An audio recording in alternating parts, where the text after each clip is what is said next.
Oops, I'm back at it making original species again. This one's a bit different though. I took a lot of time to plan them out a lot more, and I even pioneered a new community unlock system that, as far as I know, hasn't been done by any other original species community yet. Hello everybody, my name is Sera Proto, and I come from space with a new species for your face. Today we're talking about another one of my new species, Mera, or just Mera for short. First off, this species is technically closed, but anyone is able to join and earn a character. All you need is a Discord. The way it works is we have a bond system, and the bond kind of works like a battle pass. There's a free version and a paid version for $10. To earn a character and unlock traits for them, you need to contribute to the community by doing gift art for other members, giving suggestions, drawing theme art for the current month's theme, drawing the Mera of the month, drawing traits, participating in quests, and more ways coming soon. Even though this is closed, there is nothing stopping you from quote-unquote stealing a character, but we have a master list, so if you make a character and it doesn't have a number, everyone will know you made a character without giving back to the community. If you put a number on the character and it doesn't match up with the number on the master list, people will know it's not a real one, and owner names are tied to characters, so other people can easily find out if you took someone else's as yours. That said, I've also made it very easy for you to get a character, so easy in fact that some people are finishing the bond same day as they join the community. So that getting your first character is like stupidly easy. So I don't know why you would choose to steal over the chance of being in a fun and artistic community. Anyway, what is a pseudo-Mera? Pseudo-Mera, or false chimeras, aren't so much a species as they are multiple species that have evolved through convergent evolution in a remote region where the veil between the worlds of the living and the dead is very thin.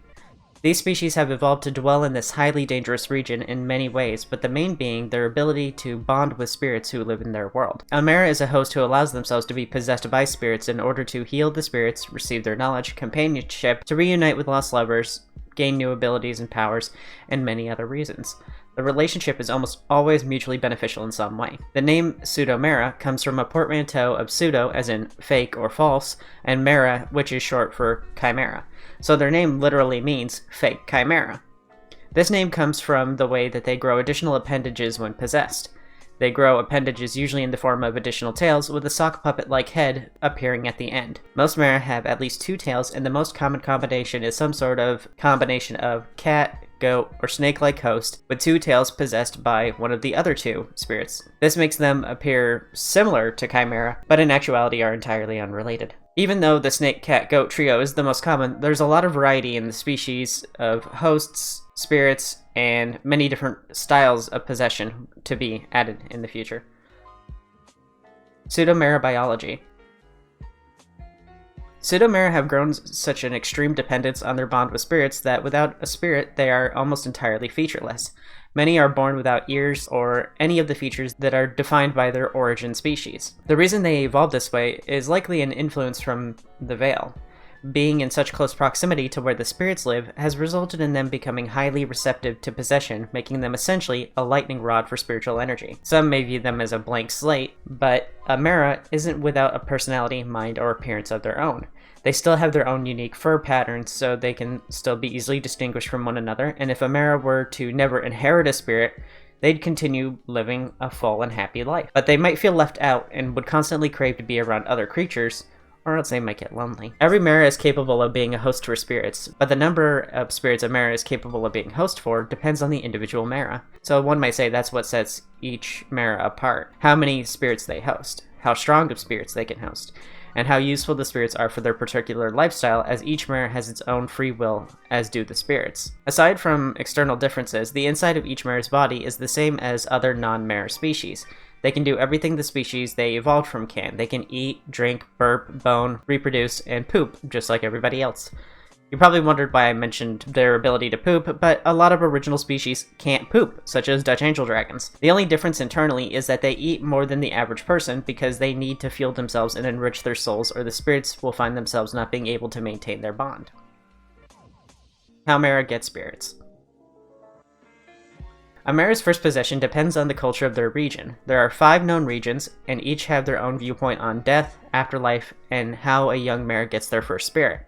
But it's not always a choice or a ritual. Some scenarios result in a Mera being born with a spirit or being forced to bond with one due to circumstances like should a host be in danger. There can be happy scenarios where a Mera made friends with a friendly nature spirit, or a spirit who missed out on childhood because they died young and is living their childhood with a Mera's help. However, there are some cases that would be viewed as horrible or depressing by outsiders, but the Vale is a dangerous place, and there's more than just spirits out there. Two Mera siblings may wander into the woods to play, but only one comes back, and with its other sibling now dead and possessing them. Other Mera may have been expected to be twins, but be born with one Mera playing host for the spirit of a now lost twin. It's horrible to imagine something like that happening, but many Mera cultures view this positively. The host is highly receptive to spirits, and the sibling gets to live even if it's not in their own body, and connecting so closely to a spirit like this will improve both of their lives.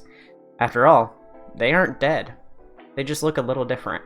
And at a young enough age, the spirit won't even remember having a body of its own, and it won't feel like it's missing out. This is just what life is like for them now. Regions. The Vale. The Vale is a massive bubble that encompasses a large forest that is slowly expanding as more souls are sent to the afterlife. The Vale is connected to the afterlife, and the spirits have to pass through here before passing on. The Vale is used interchangeably with the forest, and everything in it, as well as the bubble itself. The Vale is at its thickest at the edges, where it's hardest to cross, but the closer to the center, the weaker the Vale is. The Vale is a sort of large curtain of ominous energy that separates itself from the outside world.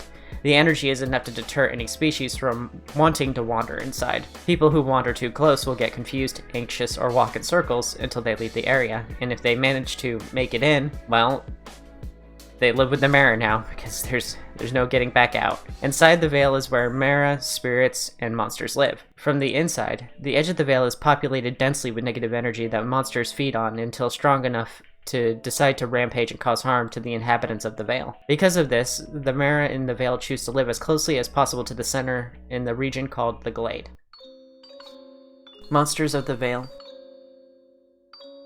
The monsters that live in the Vale have been feeding on the energy from the edges of the Vale where its energy is strongest. This food is a great source of energy for them as it's powered by the spirits and souls that get sent to the Vale. These monsters were originally an omnivorous species of slime that would feast on all sorts of food. As the Vale expanded into their territory, they moved on to eating elemental energies as they were a better source of energy until they started eating the Vale's energy itself. Now it's rare to see a normal slime, let alone an elemental one, since the ones who feast on the Vale will eat them until they're big enough to try hunting down Mera. Most of them stay slimes, only when growing large enough to hunt do they leave the Vale. The energy created by the Vale makes them run rampant and crave fresher souls, even if they have to make new ones themselves. They can vary greatly, but among the most dangerous is the Reaperth. The Reaperth are a family of monsters that have grown an exclusive taste for Mera and their spirits. The reason this variant is so dangerous and well known is their ability to rapidly reproduce. If they're not handled quickly, they'll eat Mera and their spirits and convert them into more body mass. Once this mass builds up enough, the globules on their body will drop off from their flesh and become new young Reaperth. Baby Reaperths will feed on wildlife and use pack tactics to gang up on Mera. Thanks to the efforts of the outer regions, it's rare for a Reaperth to reach the center where the Glade is. If a Reaperth were ever to reach the Glade, it'd have to be a truly monstrous one. Glade. The Glade is a large opening in the forest in the middle of the Vale where they serve as a central hub for commerce and training for Mera. Every Mera comes here at some point, even if they're not born here, as the Glade is the lifeline of the Vale.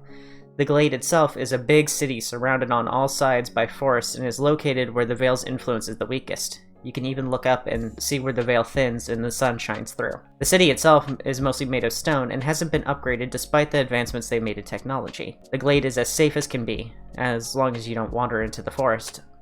So the city is rarely attacked by much more than just your average everyday beastie. The homes within the walls, however, are as advanced as modern human homes, with many of them having the same amenities that we all expect, like water, sewer, electricity, and the like.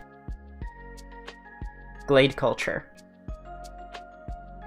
People of the Glade are happy and thriving. They are very welcoming of new people and are quickly to talk to new people to share wisdom, answer questions, and would give you the shirts off their back if asked. Due to living in the Glade, they know very well how lucky they are.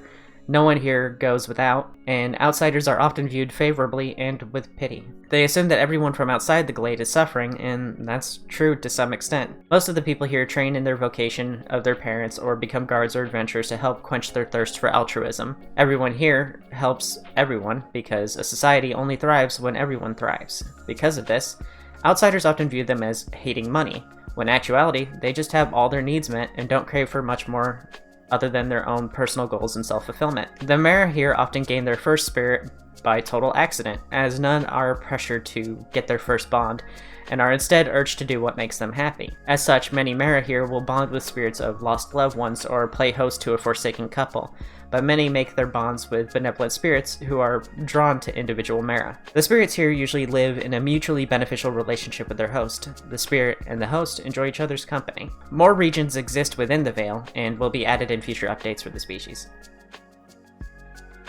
Design rules. The design rules are pretty simple. Each Mera can only have one pair of ears, one pair of horns, one nose, one pair of eyes, two or less tails, and spirits. One head, one pair of arms and legs, with mutations coming in the future.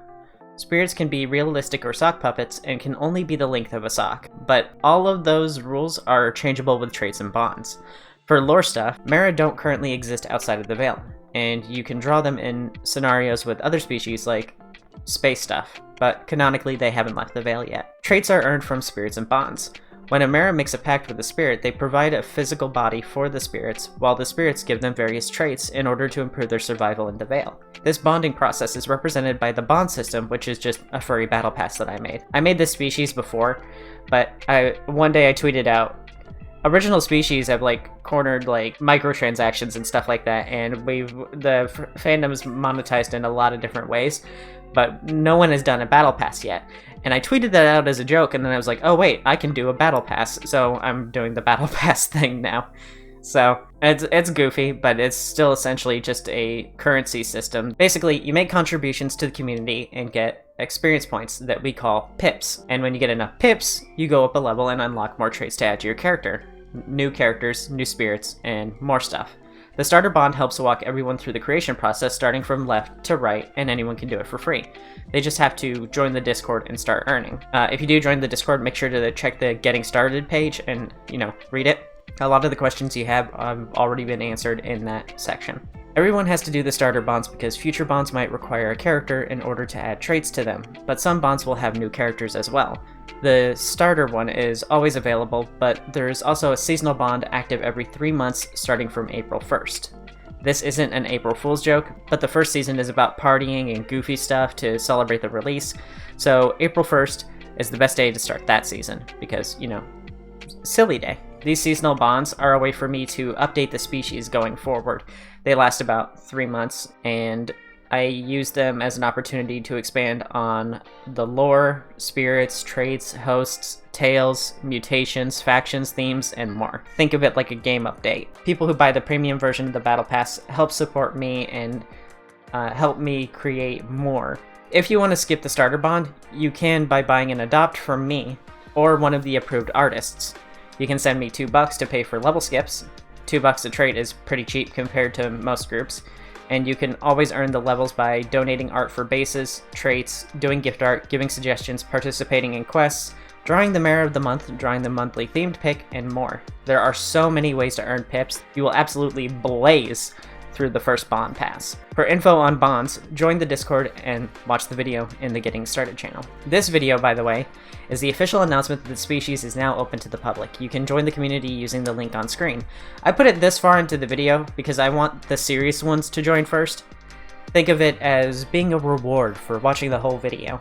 I'll be releasing more videos for the species soon, like updates, creation guides, and more going forward. So if you join and haven't subbed to my channel, make sure you like and subscribe because this is one of the places where you will get Mera news when it hits. I'll also be posting tutorials and stuff like that for explaining how the various systems work. With that, we are done with our first look at Meras. If you stuck around this long, you should probably just join the community because you sat through the bond stuff, so you're probably interested to some extent. Anyway, thank you all for watching, and thanks again to my patrons. People like Colorado Blue, Vaderson, Borfi, Series, Linky, Ninja Sun, and Blonsk let me do cool stuff like this and you can help them as well as get a discount on the premium bond based on how big your patron sub is. Join by going to bit.ly/SeraProtoP. Before we go, we have fan art and viewer of the week. I'm not releasing these weekly. Should I still call it viewer of the week?